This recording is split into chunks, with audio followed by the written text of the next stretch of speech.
Hello my friends and welcome.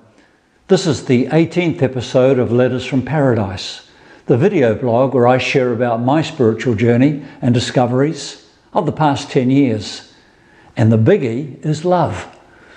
All of us have been created for love and relationship by love and relationship himself. Remember, God is love. The Trinity, therefore, is a relationship of other-centered love. Everything comes from God, so love and relationship are what gives meaning to the universe and meaning to our lives. It's the supreme point of life and living. Interesting, isn't it? That from the smallest atom with particles circling and spinning to distant galaxies where stars and planets and moons circle and spin on a vast scale, it's a relational universe. We have a world where everything works beautifully when in right relationship. This, of course, is true not just in the material world and world of nature, it is true for human life as well. Love, if near their death, a person is asked concerning any regrets they have, seldom will they speak of achievement, acquisition, or accomplishment, but frequently they will say how they wish they had given more priority and time to their relationships with family and others, and to have lived at a less hurried pace in order to do so. St. Paul magnifies love as much as Jesus. He places it above the extraordinary realm of prophetic seeing and mountain-moving faith. Love is the greatest, and it will never fail, Paul enthuses. As I have had a growing understanding and experience of the love of God, I've wanted to be like God, full of love and kindness. Maybe I'm getting there, but at least I know that a lot of things that were once important to me, things from which I perhaps had derived meaning and value, are far less important to me now. I know what it is to have others love me. I know how uplifting, how healing and assuring it feels. What a gift to let overflow to others, to put our relationships before all else. Our friends Stuart and Jenny recently visited Barcelona and were awestruck by the magnificent La Sagrada Familia Cathedral that's been under construction for the past 136 years. I was taken by this quote from the brilliant and devout architect Antoni Gaudí that they shared with me. He said, "To do things right, first you need love, then technique."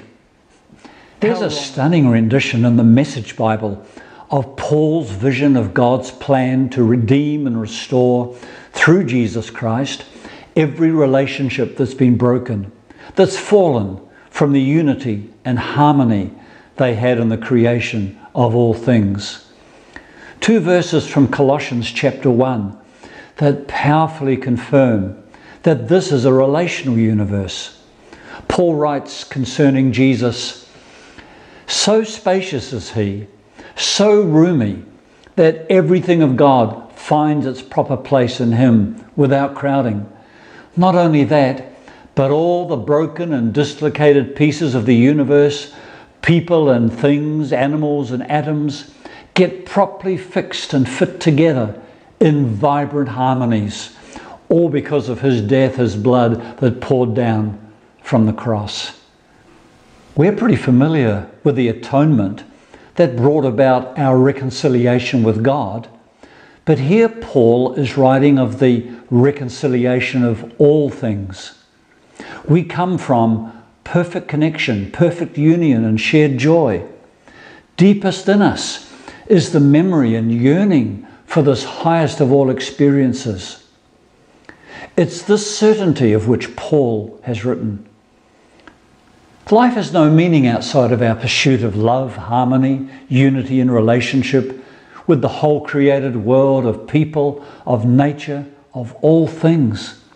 If you don't mind me saying so, the point of life is not to get to heaven and to ensure as many people as you can persuade get there too. No. The point of life is to experience heaven here and now, that the beautiful and harmonious love that flows between the Father, Son, and Spirit is flowing into our world from our lives every day. Yes, everything and everyone around about us is wired for love and relationship. Oh, what love has exploded out from God. So, my friends, let's open our homes. Let's invite others to dine with us. Let's ooze love and kindness wherever we go. Let's be present when others are suffering. We can change the world. We can be like God.